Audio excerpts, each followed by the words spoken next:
Okay, everybody, we have Cindy Benezra with us today. And this is one of those topics that if you can resonate with this, you're going to get so much out of it. We're talking about healing sexual abuse and sexual trauma. Welcome, Cindy. Thank you for having me. Great to be Absolutely. here. And, with something like this, it's one of those things that only I imagine if someone has experienced it, do they truly, truly understand. But I really wanted to bring you onto the show because this is something, even if someone hasn't directly experienced it, maybe a loved one, maybe a family member, maybe a friend has. So hmm I really want to dive into it. So if you can share with us just parts of the story that you feel comfortable with. Sure. So I wrote a memoir, and the reason I'm referring to this is just sort of like the timeline that I'm giving, and this is the timeline that I'm talking about. So I was abused from 5 to 10, and the abuse was on physical, mental, and sexual abuse. My dad's a pedophile, and I experienced this. And later on, I had a complete blackout at 10 years old, and it's just the way of the mind's protecting itself. And I had no idea what happened to me in my childhood. As far as I knew, I thought my life was, I lived in Arizona. I thought it was all about swimming and Barbie dolls. I had no idea. I thought I was just typical girl. I knew my dad was strange. I thought he was weird, but I had no recollection of what actually happened to me or the children in our neighborhood. And as I was able to kind of gain back my childhood, because I just forgot what was happened, until I had my first sexual experience when I was about 16, 15, 16. I was right there. I started to have all these dreams, and they were actually nightmares with dreams, but they were in the form of nightmares, and they were coming back in slices and pieces. So the best way I would describe it was like looking through a shattered glass, and it was milky. And through this, I was able, through these nightmares, I would just, they were the worst nightmares that you could have. It was like night terrors. And I would write down what those dreams were. And through the writing in my journal, I was able to unfold what had happened to me. And I thought I was going absolutely crazy. So much to the point where I was so disturbed by the information that I was recalling and writing down. I attempted, I would sit outside my bedroom window after school. And at the time, I lived overseas. And at that time, we lived in an apartment complex. I would sit outside and contemplate every day, jumping from my window, and why I should not and why I should live, and how, like, what a horrible person I was for even thinking that these things were real. And when I confronted my father about this, he turned it around and he said it was probably something I read in a book, saw in a movie. Then he questioned my mental health. And when I questioned my mother was like, "Why are you doing this? Why are you rocking the boat? We're such a good family." And so it was a very hard thing to come through. I lived in Spain at that time. I didn't have resources. This was back in the 70s. And I didn't have the resources. I didn't know where to go to find help. I couldn't read Spanish. The public library was like half an hour away. We didn't have the internet. And so, how was I, as a teenager, ready to take my life with this truth that I believed was true? And how was I going to go on? And what was it? I had to find tools, things to just save myself. And what was it going to take me to just go on so I could make it through the next day? And that's kind of what the gist of my book is, how that transformation happened. And I wrote down the tools and things that I had because I didn't have a therapist. Later on, I got massive, massive therapy. I've tried everything that you could possibly imagine. But that's where I think, like, okay, if you can't find the resources to go to a therapist, or you don't want to, or you can't do it. So I just took all those tools, those things that as a 16-year-old, and then kind of grew on them. And now I'm almost 60. So it's still a huge thing. Um, about this.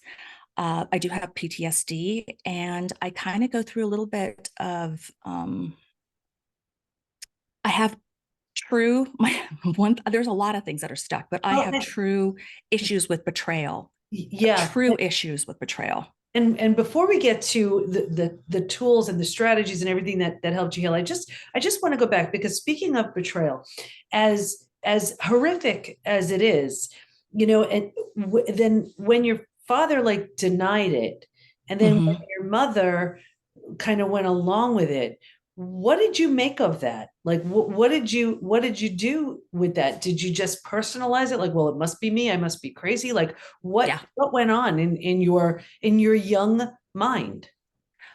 I think being a 16-year-old, and first of all, my dad was, I do remember the violent parts of my father. So that I hadn't forgotten. So I was already afraid of him. He was very physical, he was very domineering. My dad was a very intelligent man. So he was very manipulative, very narcissistic. He had a great way of twisting things. So I did feel like I was going crazy. And the fact that my mother kind of said, "Why are you, rocking the boat?" it, it was an all fronts just a betrayal, and I took it upon myself like I'm just freaking crazy. That's what it is. That's, I'm a crazy teenager. And I guess on some level, if you just take the blame, like, well, it must be me, I'm just crazy, then nothing has to change. Exactly, exactly. Everything can Mhm. stay the same and nothing is, uninterrupted and that sort of thing. Did you have siblings? I did. I did. And she is actually one of my best friends, and she also became a therapist. And I have to say, even that, and alone, I know this happens all the time when you have family trauma.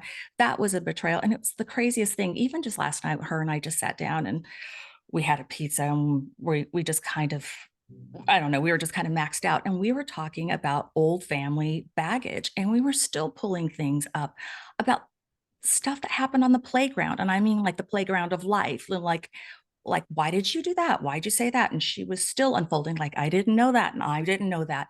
And it's crazy. We're a bunch of old ladies. We're great. We're dyeing our hair, and we're still doing this process. And Now, it's did your exhausting. sister, yeah, did your sister go through it as well? So I didn't know it. Yes, she did. And I didn't know that she had gone through it until I wrote my book, and she felt I was betraying her, which was an interesting thing. She felt I was betraying our family secret, that my mother said, under no circumstances, what happens in this house stays here, and we're a good family. And, uh, everything's picture perfect, and we're a good family. We're an educated family. We're this kind of family, and all these great titles of what her perception of our family was. But my point was like, yeah, that's the point. We are a good family. And so we should be talking about this. Like, how ironic. My sister's a therapist. And, you know, it, no, you like, it's eventually if you want to break free, you have to stop and find a way to break that cycle. And I think when breaking the cycles, it it's like it's like a bomb goes off, and Mhm. it's not just about yourself. It's about your siblings. It's about your families. It's about your aunt, uncles. It's about Mhm. your children. And it's like a nuclear bomb that goes off. And it's a crazy process to go through. And it takes many, many years. And I think through trauma or anything, I think it's something that you unfold, and it takes a break, and then it unfolds and it takes a break, and it just grows to be better. But if you want to go deeper, and it just depends on your personality. And I'm just, that's who I am. I was just that person who kept on digging, kept on digging. Mhm. Right. So, okay. So now here you are, you're 16 and things are coming up for you in these horrific nightmares that you're having. And then at that point, so I imagine it's a lot of conflict with your parents because they don't want all this to come up. It's time. And the body and mind will do what the body and mind wants to do, and when it's time and when it's ready. So then what had you keep going with it and say, you know what, I'm not making this up. This is real, and I need to heal from this. Was there a defining moment? Did something happen, or it was just time? When I was 16, and I confronted my father, and he said, "This is a movie." And when he questioned my mental health, Mhm. and I looked in his big blue eyes, and I saw the truth of it. And I thought, oh, I'm speaking the way as a teenager, like, you're a big fat liar. I know I'm not crazy. And I think at that point, it was just sort of like, oh, and as I was looking through my journals, it was just like, no, no, no, no, no. This is something you created. I'm not going to own this. And I think I got really pissy mad. And that was something like, you created this. This is your garbage. And now I'm living through this has become my garbage. And I think that was sort of a journey. Like, how do I disown, how do I not make this about some this horrible thing that he brought on? How do I make it not about me? How do I make it not my journey? And I think it was a shift, Mhm. um, to a certain degree, where, like, how do I not become who he is? So it's almost in a sense like he challenged me, Mm. that how do I not make it about, like, how do I become something different? And every time I would see him behave a certain way, react a certain way, and I wanted to dig into it, because again, it depends on personalities, or step into it. I would just think, like, how do I do the opposite, or how do I become better than this? And I think it was about challenging. Now, I didn't always succeed in that, Mhm. because I'm human and we get mad. But that was kind of like my goal. That was a strategy. Now you mentioned kids in the neighborhood. Talk to me about that. Ugh. Yeah, I didn't know what was going on, but it was a terrible experience, as I already had children at that time and went through divorce. And then, as they were having children and struggling with their sexuality, and they were struggling how to raise their children, they would look and reflect back at what happened to them at that age, which is pretty common, I've heard. I want to make Does that sure I make sense? understand. I want to make sure I understand. You're saying the Okay. neighborhood kids, or are you Yes. talking about your own children? Okay, so So you stayed the in neighborhood touch. kids. You Yeah. stayed in touch with the neighborhood kids. They started growing, getting married, having kids, and Hmm. that's when they learned about the abuse as well. No, that's when they confronted me. So that they came, okay, I'm going to give an example, which is completely out of context, but it does apply back to this. So, for example, when we're raising our own children, or we're going through a life experience, and we kind of go, oh, like, how cute, this little 7-year-old boy, and I remember myself at 7 years old. Then Mhm. it becomes like a process where you look back and go, what was I doing at 7 years? Like, oh, aha, I was abused. And then you get to reflect back on your 7-year-old self. So these friends, I'm in my 30s, Mhm. they call me up and they're like, hey, I have to share this horrible experience. Your father sexually molested me, and I'm struggling in my relationship. I think I'm going to get a divorce. um I don't know how to raise my children through this experience. And when you're hearing it, like, after I had gone through it, it was terrible, because I knew what it felt like. And to also learn that he was responsible for ruining other lives and damaging them, and to what extent. It was a horrible thing to listen to. um i I just kind of held space for them. Yeah. I did share that it happened to me too. They were all surprised at that.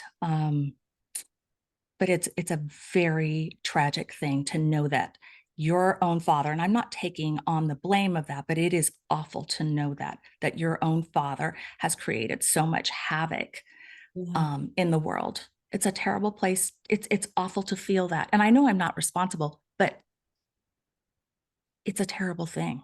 Of course, of course. And so at that point, when Mhm. now you have friends, old, people from the neighborhood, Childhood friends. Yeah. childhood friends reaching out, did you bring that up to your parents at that point again? And did they have the same response?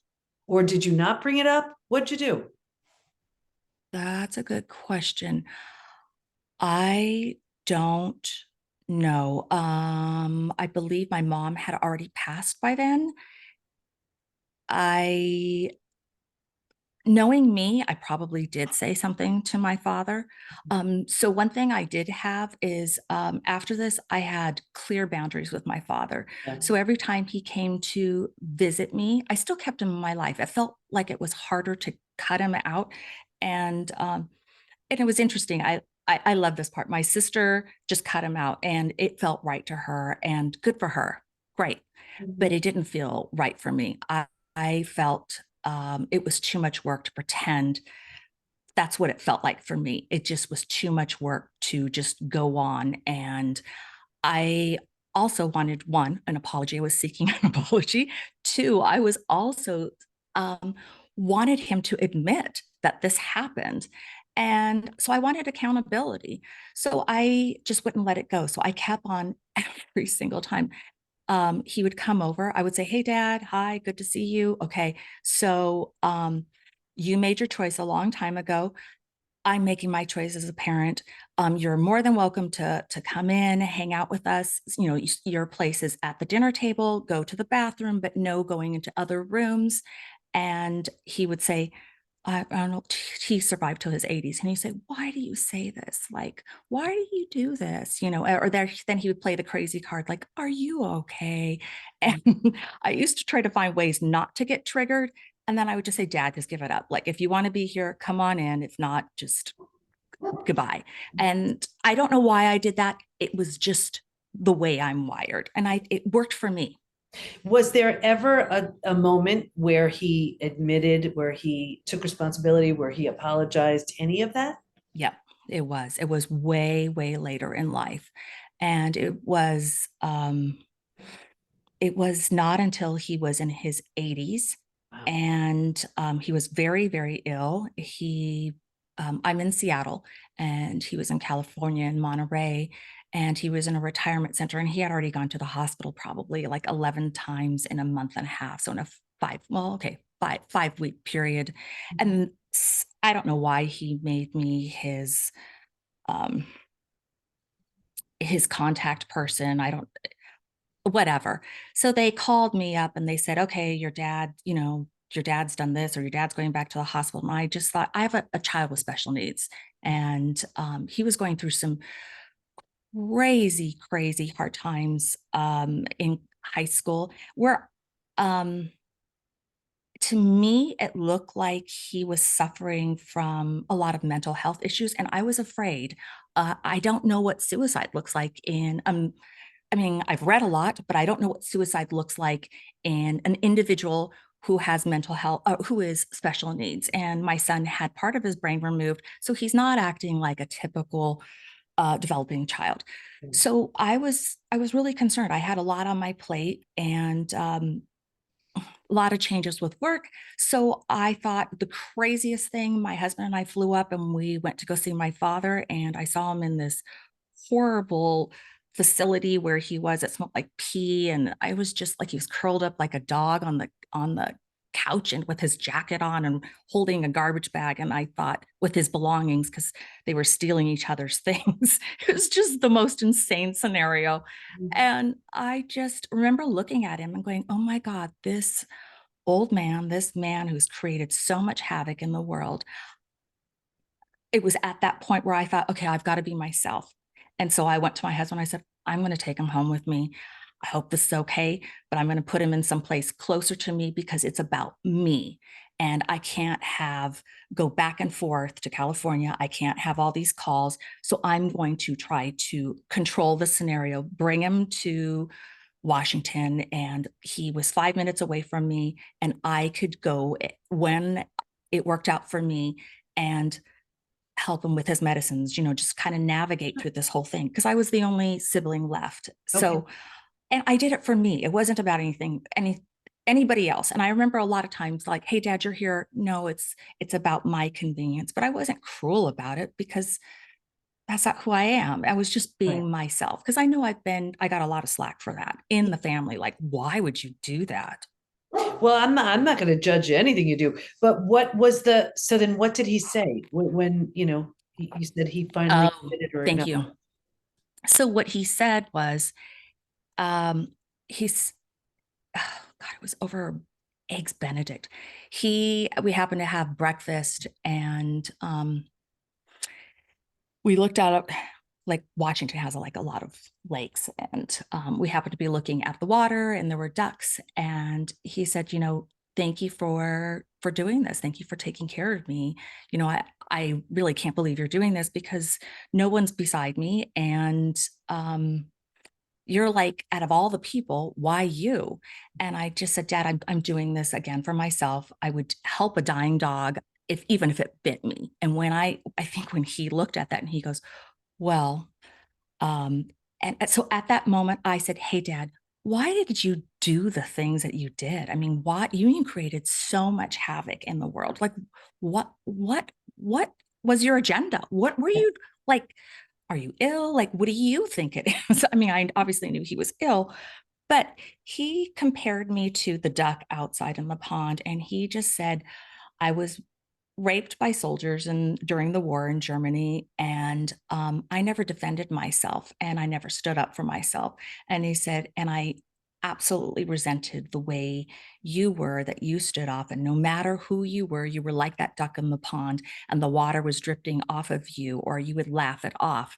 And I go, but that's so messed up. I mean, just to hear that, I said, it's just messed up to listen to this. I said, you're really, really, truly, truly ill. Why would you break your own child? And he didn't have an answer. And I think at that point, I thought, okay, people need to hear this. Like, if that's his form, like, people need to learn by this. So I started doing audio tapes and recording him, and like kind of like the mindset of a pedophile. And I thought if they could use it for mental health, if not, I could understand truly how ill he is. But that was kind of like my journey on this. Yeah, so it's definitely his unhealed trauma, and you're the one impacted by it. So tell us what you did to heal, like the concrete. This is what I did. I did this, this, this. I know my listeners and viewers want to know. Okay. Well, I have to say, there is no bullet or magic thing or magic wand. It's a choice that you have to make. It's a willingness to do the work, and it's like an ebb and flow. And I think it's a journey that you take on. And you could go to therapy for a year, and you have to recognize it's just 1 year. So you should take some breaks in this process, because it is truly, if you've been betrayed or you have significant trauma to go through, you have to be kind to yourself. And I think that is something that I recognize, it was a way to finding self-love through this, because I was consumed with hate, with revenge, Right. and I got lost in this loop, and truth seeking. And I think I lost my love for myself. And I think that's, when I think about it, a lot of it's finding love for myself, and in a grace period. So things that I did, I know they're nothing fancy, guys. They're just, the things that I did was nothing fancy. Mhm. When I was younger, a lot of times it was journaling, and that's how I felt my dreams. Just the consistent person, and it was myself, and listening to my thoughts, and just having it someplace. It was like a toxic place that I could write it all on a piece of paper and just get rid of those thoughts. Meditation was also a really big form of just listening to myself, because I think there's so much chatter that goes on in our head that actually sometimes it it is positive, good chatter, and a lot of it is just negative talk. And so I think sometimes just quieting your mind down, just to really listen and get back in touch with your body. um it doesn't sound like that's really powerful, but it is really, really powerful, It because definitely is. Yeah, no, that's definitely powerful for sure, because you're taking on your own mind and your own thoughts and your own beliefs and changing the dynamic of it, where instead of it just being all about the anger and the pain and what was, into, more of turning it into more of a self-love, and now it's about me and my healing. Cindy, what do you want to make sure everyone knows as we wrap up? um that you will get through, like whatever your betrayal issues are.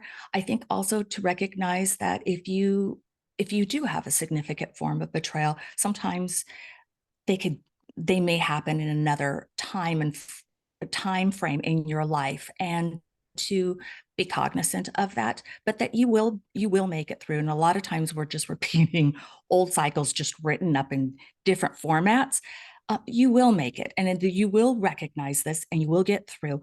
Don't give up. There is hope. There is hope for you, and but it's a journey.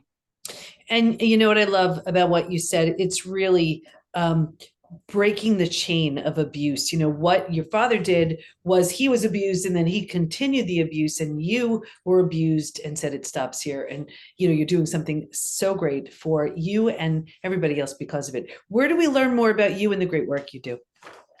You can find me on www.cindytalks.com, and I have a blog. I'd love to hear from you.